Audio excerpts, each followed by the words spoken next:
আসসালামু আলাইকুম। ঈদ মুবারক। কেমন আছেন সবাই? আলহামদুলিল্লাহ আমরা ভালো আছি। তো আজকে একটা খুবই ব্যস্ততম দিন পার করলাম।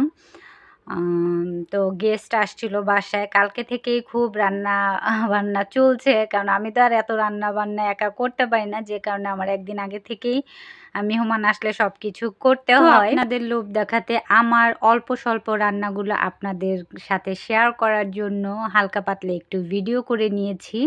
মানে ভিডিও যে করব সেই টাইমটাও ছিল না রান্নার সময়। এই তো সেমাই, কাবাব, গরু, মুরগি যদিও বাংলাদেশে আমাদের কোরবানির সময় গরু নিয়েই ব্যস্ত থাকা হয়, বাট প্রবাসে আসলে সেরকম কিছুই না।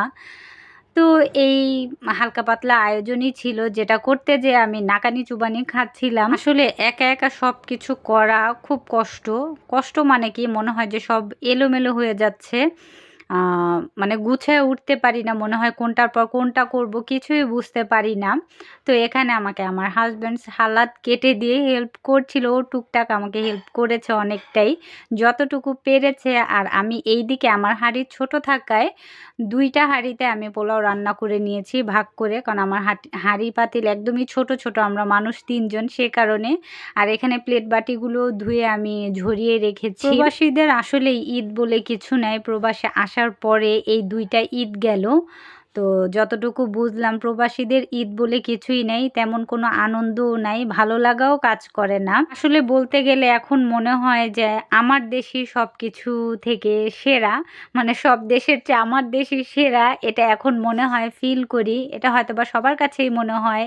এই যে পুচকু এখানে বসে আছে, বলেছি চুপচাপ বসে থাকো, খেতে দিব ওকে এজন্য। সকালে সে একটু বেশি সকালে উঠার কারণে বমি করছিল।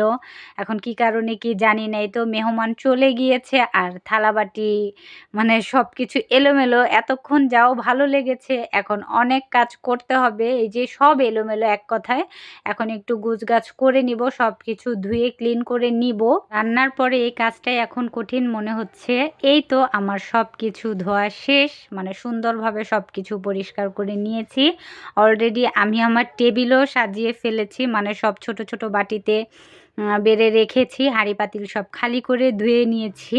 ছেলেটারও খুব মন খারাপ, কারণ গত কোরবানিতেও খুব এনজয় করেছে। গরু কী জিনিস বুঝেছে, কোরবানি কী জিনিস ওগুলো বুঝতে পেরেছিল। তো এই যে সে তার ভাইয়ের সাথে ভিডিও কলে গেম খেলতেছে।